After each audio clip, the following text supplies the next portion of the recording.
Nothing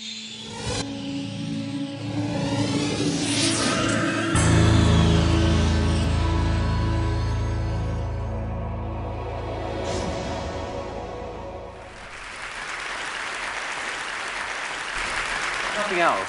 At least I've discovered what it is we put our speakers through. Sweaty palms, sleepless nights, a wholly unnatural fear of clocks. I mean, it's quite brutal. And I'm also a little nervous about this. There are 9 billion humans coming our way. Now, the most optimistic dreams can get dented by the prospect of people plundering the planet.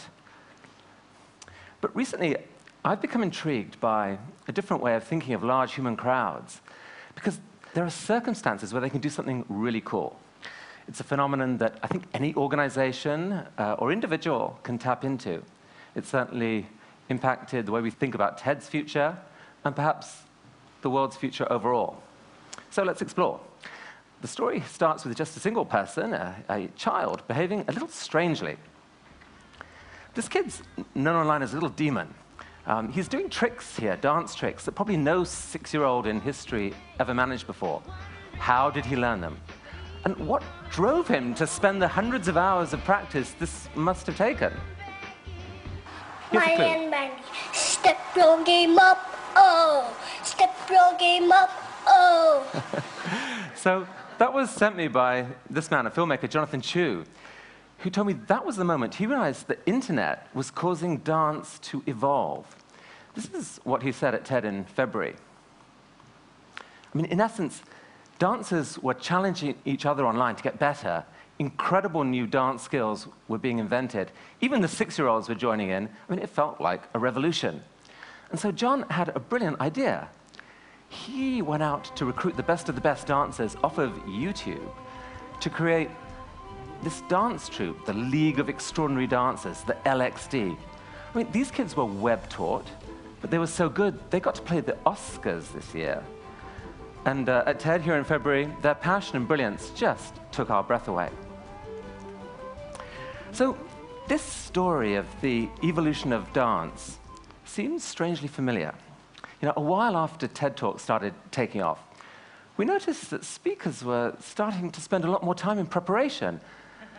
It was resulting in incredible new talks like these two, months of preparation crammed into 18 minutes, raising the bar cruelly for the next generation of speakers with the effects that we've seen this week. And it's not as if JJ and Jill actually ended their talk saying, step your game up, but they might as well have. So in both of these cases, you've got these cycles of improvement apparently driven by people watching web video. What is going on here? Well, I think it's the latest iteration of a phenomenon we can call crowd-accelerated innovation. And there are just 3 things you need for this thing to kick into gear. You could think of them as 3 dials on a giant wheel. You turn up the dials, the wheel starts to turn. And the first thing you need is a crowd, a group of people who share a common interest. The bigger the crowd, the more potential innovators there are. That's important. But actually, most people in the crowd occupy these other roles. They're creating the ecosystem from which innovation emerges. The second thing you need is light. You need clear, open visibility of what the best people in that crowd are capable of, because that is how you will learn, how you will be empowered to participate. And third, you need desire. You know, innovation's hard work. It's based on hundreds of hours of research, of practice. Absent desire, not going to happen. Now, here's an example, pre-internet, of this machine in action. Dancers at a street corner. You know, it's a crowd, a small one. But they can all obviously see what each other can do. And the desire part comes, I guess, from social status, right?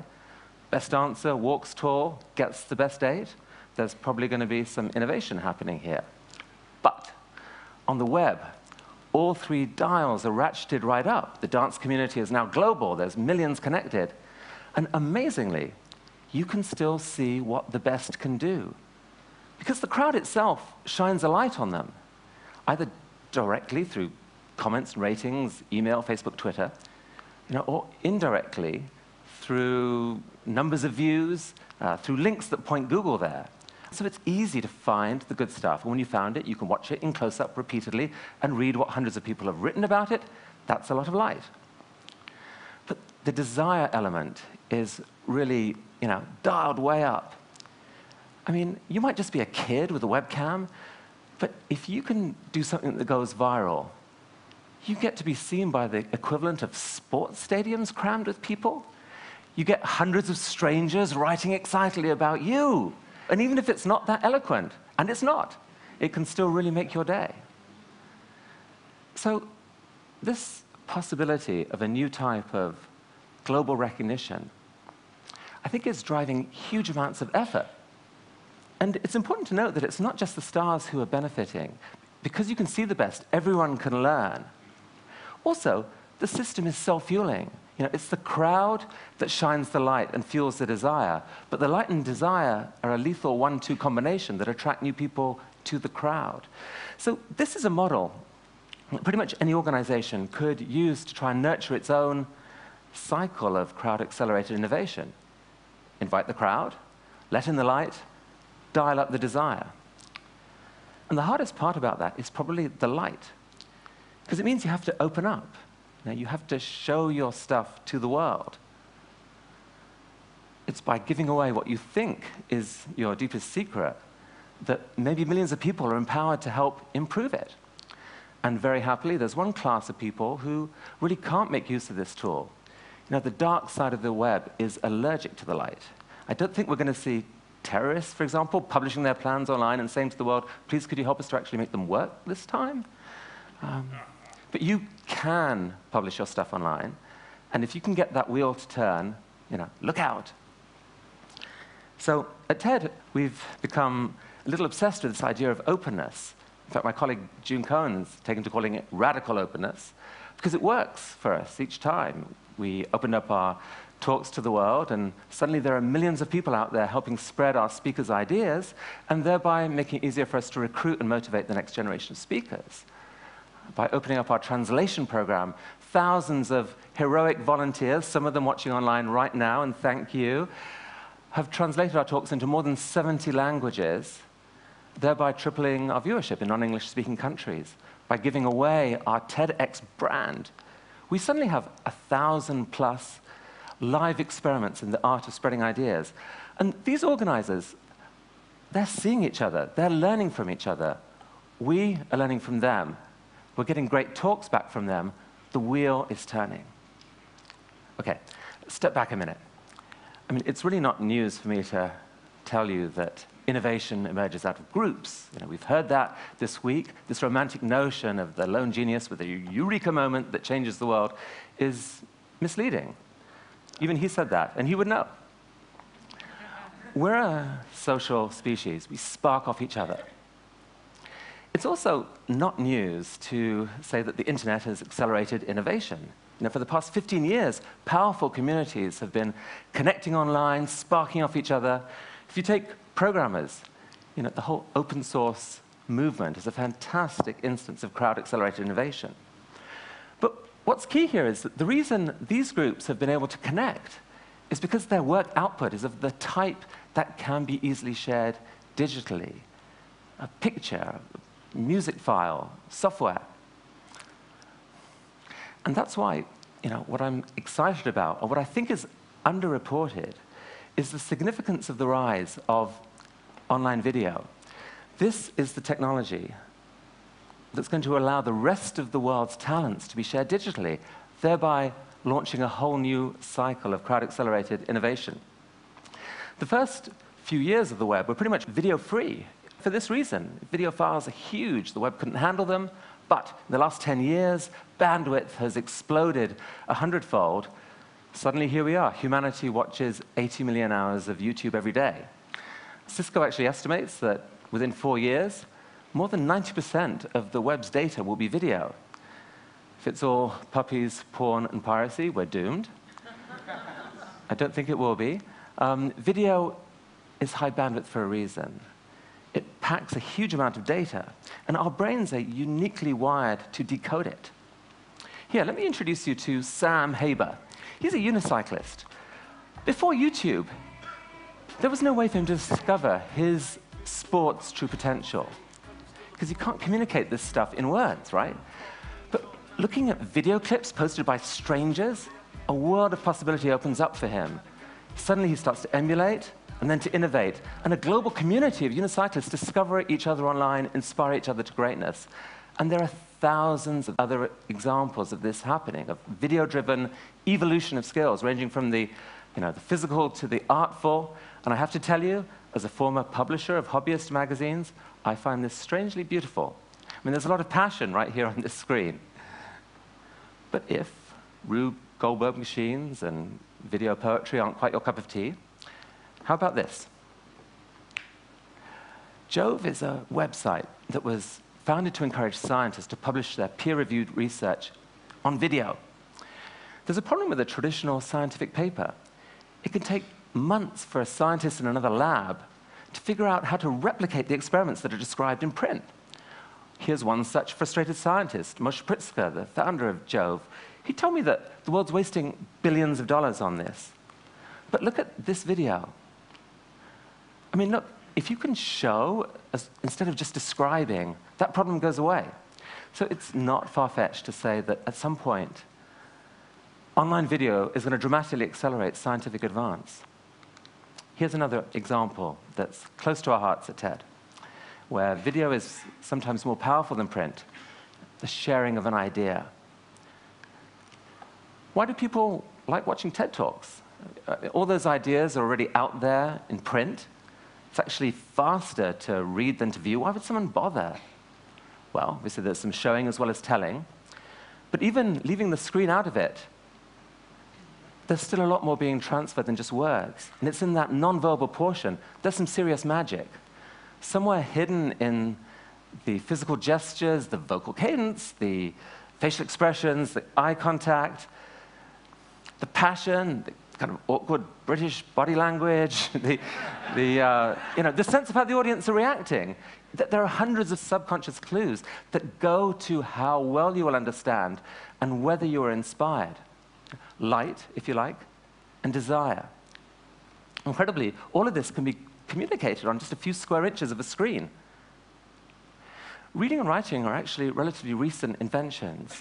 Face-to-face communication has been fine-tuned by millions of years of evolution. That's what's made it into this mysterious, powerful thing it is. Someone speaks, there's resonance in all these receiving brains, the whole group acts together. I mean, this is the connective tissue of the human superorganism in action. It's probably driven our culture for millennia. 500 years ago, it ran into a competitor with a lethal advantage. It's right here. Print, scaled.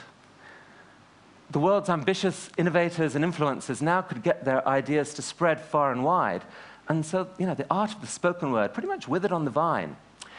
But now, in the blink of an eye, the game has changed again. It's not too much to say that what Gutenberg did for writing, online video can now do for face-to-face communication. So that primal medium, which your brain is exquisitely wired for, that just went global. Now, this is big. we may have to reinvent an ancient art form. I mean, today, one person speaking can be seen by millions, shedding bright light on potent ideas, creating intense desire for learning and to respond, and in his case, intense desire to laugh. For the first time in human history, talented students don't have to have their potential and their dreams written out of history by lousy teachers. They can sit 2 feet in front of the world's finest. Now, TED is just a small part of this. I mean, the world's universities are opening up their curricula. Thousands of individuals and organizations are sharing their knowledge and data online. Thousands of people are figuring out new ways to learn and, crucially, to respond, completing the cycle. And so, as we've thought about this, it's become clear to us what the next stage of TED's evolution has to be. TED Talks can't be a one-way process, one to many. Our future is many to many. So we're dreaming of ways to make it easier for you, the global TED community, to respond to speakers, to contribute your own ideas, maybe even your own TED Talks, and to help shine a light on the very best of what's out there. Because if we can bubble up the very best from a vastly larger pool, this wheel turns. Now, is it possible to imagine a similar process to this happening to global education overall? I mean, does it have to be this painful, top-down process? Why not a self-fueling cycle in which we all can participate? It's the participation age, right? Schools can't be silos. We can't stop learning age 21.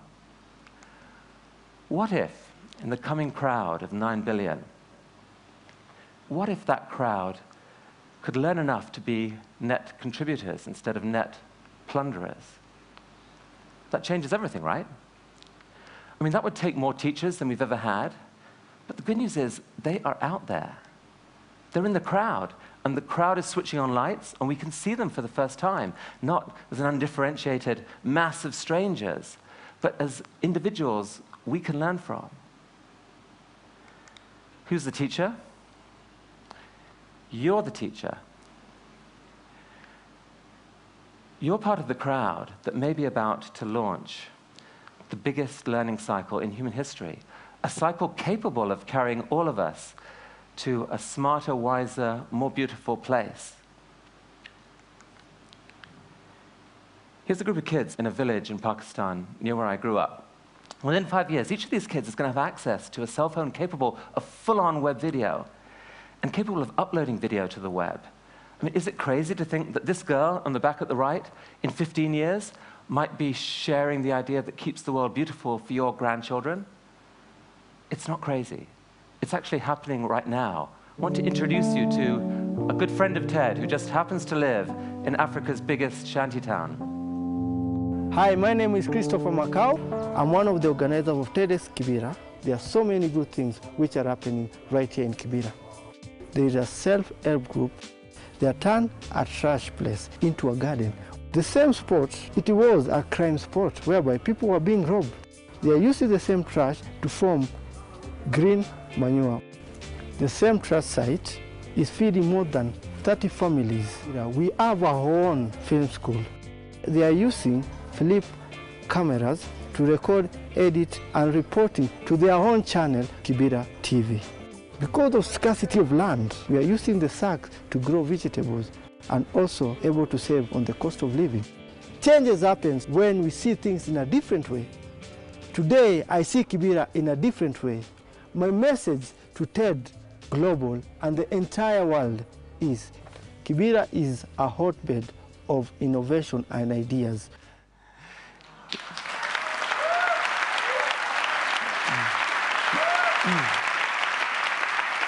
You know what? I bet Chris has always been an inspiring guy. What's new, and it's huge, is that for the first time, we get to see him, and he can see us.